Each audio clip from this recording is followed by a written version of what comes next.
안녕하세요, 이한입니다. 정말 오랜만에 돈키호테 하울로 돌아왔습니다. 그동안 제가 너무너무 일본 여행을 가고 싶었지만 작년 10월 말에 수술도 하고 올해 2월 초에도 요양병원에 들어가다 보니 그동안 일본을 못 갔었어요. 지금은 치료가 끝나서 그동안 느리게 진행됐던 에나 가방 제작도 다른 새로운 공장 찾아서 샘플도 만들었고 그 샘플 가지고 일본도 다녀왔고 현지에서 직접 써보니까 부족한 부분 몇 가지를 발견해서 디자인도 조금 수정하고 4월 초에 바로 생산에 들어갈 예정입니다. 아마 4월 중순 정도에는 여러분들께 선보일 수 있을 것 같아요. 그럼 제가 이번에 돈키호테에서 어떤 것들을 사왔는지 같이 풀어볼까요? 제일 먼저 소개할 제품은 돈키호테 PB 상품 3개입니다. 첫 번째는 중화풍의 게맛 완두콩인데요. 금액은 399엔으로 여기 큰 봉투 안에 20봉지로 소분된 완두콩이 꽉꽉 들어있고 사이즈가 조금해서 휴대용 간식으로 가방에 한두 개씩 넣고 다녀도 좋을 사이즈예요. 까보면 찐 완두콩이 아니라 튀긴 완두콩인데 알갱이가 작고 진짜 게의 향이 나더라고요. 튀긴 거라서 파삭파삭한데 조금은 퍽퍽하고 살짝 짭짤해서 계속 손이 가는 게 맥주 안주로 딱이더라고요. 처음 구매해보는 돈키호테 PB 상품인데 생각보다 괜찮았다. 두 번째는 엄청난 밤이라는 이름의 맛밤인데요. 여기 보이시죠? 2.5.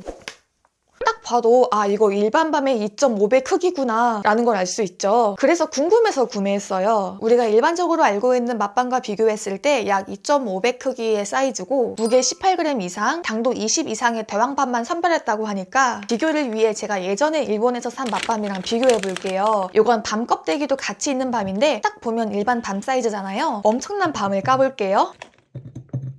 와, 이 한 봉투에 밤 3개가 들어있는데 사이즈부터가 진짜 엄청난데요? 그리고 맛있어요. 이거 퍽퍽하지도 않고 촉촉하니 달달해서 진짜 괜찮은 것 같아요. 아, 그리고 여러분, 일본 포장지에 있는 이미지는 실제 음식이랑 사이즈가 같아야 되는 거 아시죠? 이거 보세요. 진짜 소름 돋게 사이즈 똑같습니다. 저는 다음에 일본 가면 이거 또 사올 거예요. 다이소에서 파는 100엔짜리 맛밤도 좋지만 이게 당도가 더 높고 촉촉하고 소분도 되어 있어서 여러분들도 돈키호테 가시면 이거는 꼭 한번 구매해 보셨으면 좋겠어요. 세 번째는 히토쿠치 야키모라는 이름의 소분된 고구마인데요. 여기 따뜻하게 먹으면 더욱 촉촉한 고구마라고 적혀 있어요. 패키지를 까면 소분된 봉투 2개가 있고 까보면 이렇게 삶은 고구마가 대략 15개 정도 들어가 있는데 먹어보니까 이건 그냥 안 드시는 게 좋을 것 같아요. 촉촉하긴 한데 뭔가 화학적인 살짝 시큼한 냄새가 나서 이건 추천하진 않을게요. 그래도 게맛 완두콩이랑 엄청난 밤은 괜찮으니까 돈키호테 가시면 이 2개는 꼭 구매해보세요.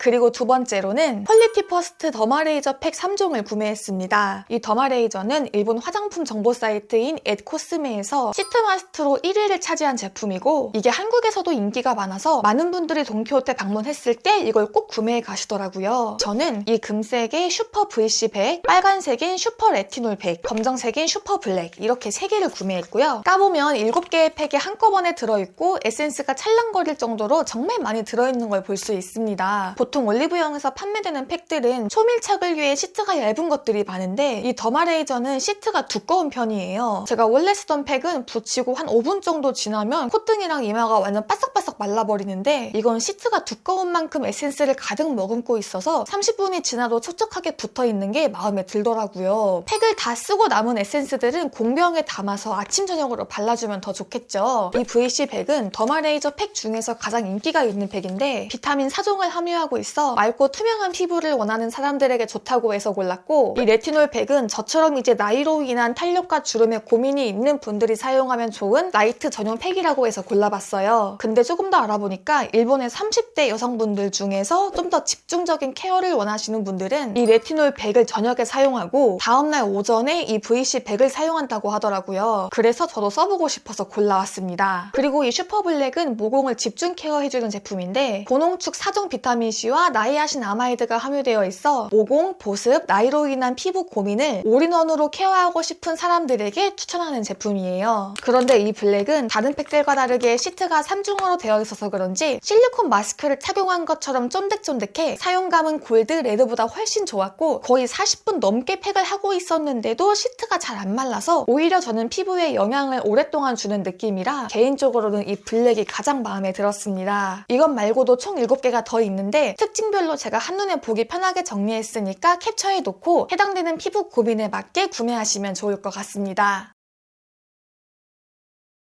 세 번째는 스위스아이 파우더 워시입니다. 요 근래 미세먼지가 너무 많아졌고 또 세안을 깨끗하게 한다고 해도 폼클렌징만으로는 모공 세척이 좀 덜 되는 것 같은 느낌이 들어서 진짜 딱 날 잡고 모공 청소를 한번 해보고 싶었거든요. 이 스위스아이 파우더 워시는 정말 오래전부터 제가 계속 써왔던 건데 2014년부터 2024년까지 10년 동안 일본 세안제 판매 1위를 한 아주 유명한 제품이고 모공 세척과 블랙헤드를 제거하는데 아주 1등인 제품이라 뷰티 클리어 파우더 워시 앤 뷰티 클리어 블랙 파우더 워시, 한정판 사쿠라 피치향 파우더 워시 이렇게 3개를 구매했습니다. 이 3개 모두 다 1800엔으로 각각 32개의 캡슐이 들어있고요. 일주일에 2개씩 쓴다고 하면 약 4달 동안 사용할 수 있는 양이에요. 이 2개는 모공 안에 낀 먼지, 유분, 각질들을 제거해주는 특징이 있고 이 블랙 파우더 워시에는 피지 흡착 성분이 함유되어 있어서 메이크업을 해도 금방 번들번들거리거나 얼굴에 유분이 많으신 분들이 쓰면 좋은 제품이에요. 사용법은 우선 손과 얼굴에 물을 충분히 적시고 손바닥에 이 캡슐 가루를 덜어 약간의 미지근한 물을 떨어뜨린 후 손으로 공기를 머금듯이 거품을 만들어준 다음에 생안을 하면 되는데요. 모공이 뽀득뽀득 씻기는 것 같은 느낌이 들어서 좋고 수건으로 닦으면 바로 환해진 피부를 볼 수 있습니다. 데일리로 사용해도 되지만 피부 타입에 따라 주에 2-3번 쓰는 걸 권장하니 모공 걱정이 많으신 분들은 이 스위스아이 파우더 워시도 한번 구매해보세요.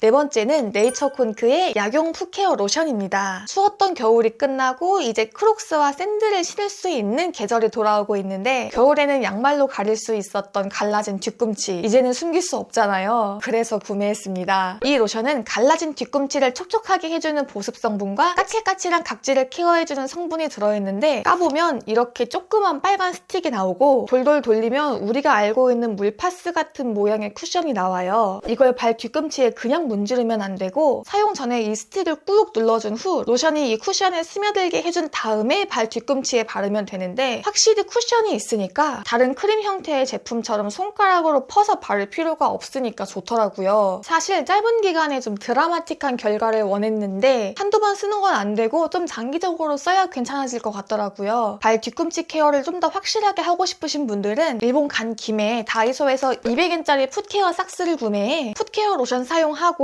고온발 크림 바르고 이 실리콘 양말을 신으면 좀 더 반딱반딱한 발 뒤꿈치를 얻을 수 있겠죠? 5번째는 4종류의 핸드크림입니다. 원래 저는 이 아트릭스의 무향 핸드크림을 사용했고 이번에도 무향으로 구매하려고 했는데 제가 방문했던 아키하바라 지점에는 이 무향이 없는 거예요. 그래서 다른 괜찮은 핸드크림이 있는지 발굴하기 위해 이 코앤리치 핸드크림 2종과 맨소레담 핸드크림 2종을 구매했습니다. 이건 약용 엑스트라 가드 핸드크림이고 이건 자기 전에 쓰는 나이트 리뉴 핸드크림인데요. 이 약용 핸드크림은 손을 자주 씻는 분들이 사용하면 좋은 제품인데요. 단순히 손을 건조하지 않게 만들어주는 게 아니라 물과 건조함으로부터 피부를 보호하는 핸드크림인데요. 촉촉한데 방수 기능이 있다라고 생각하시면 쉽습니다. 그래서 그런지 이거 바르고 손 씻으면 핸드크림이 잘 안 씻겨요. 손을 씻고 있는 도중에도 피부가 한 겹 보호가 되고 있는 느낌이고 끈적임도 없어서 손을 자주 씻는 분들에게 추천드리는 핸드크림입니다. 이건 아몬드유, 올리브 과실유 등 수분 미용의 캡슐이 들어있는 나이트 전용 핸드크림인데 나이트 전용이긴 하지만 이 아트릭스의 나이트 핸드크림과는 다르게 끈적임이 없어서 오히려 이게 더 좋더라고요. 그리고 맨소레담의 핸드크림 이 정도 구매했는데요. 이 주황색은 거친 손 핸드크림인데 이름 그대로 건조해서 거칠어진 손에 사용하면 좋은 핸드크림이에요. 피부 표면에 수분막을 씌워 건조를 막아 피부 거칠기를 방지하는 성분이 들어있다고 하는데 사용해보면 크림 자체는 꾸덕한데 막상 손에 바르면 끈적임이 전혀 없고 그 노세범 파우더 바른 것처럼 손이 부들부들해져서 데일리로 사용하기 좋더라고요. 이 초록색은 수분감이 가득한 핸드 젤인데 끈적거림과 미끄러움이 전혀 없고 딱 손에 짜서 비볐을 때 수분감이 엄청난 걸 느낄 수 있는 그런 핸드 젤이에요. 저는 개인적으로는 발림성 차이인 것 같아서 이 2개 다 좋았거든요. 그리고 하나 더 팁을 드리자면 특히 저처럼 손이 건조해서 맨날 트고 난리 나는 분들은 일본 다이소에서 이 200엔짜리 핸드케어 글러브도 같이 구매하시는 걸 추천드릴게요. 일반 비닐 장갑을 사용하면 크림 때문에 비닐이 밀리는데 이건 실리콘이라 오히려 크림 때문에 손에 더 달라붙고 손목 부분도 타이트해서 너덜거리지 않아 오히려 더 좋더라고요. 이걸 낀 상태로 일을 하거나 넷플릭스를 보면 오랜 시간 좀 더 집중적인 케어가 가능하니까 이것도 같이 하나 구매해서 사용해보시는 걸 추천드릴게요. 참고로 핸드폰 터치는 잘 안 됩니다.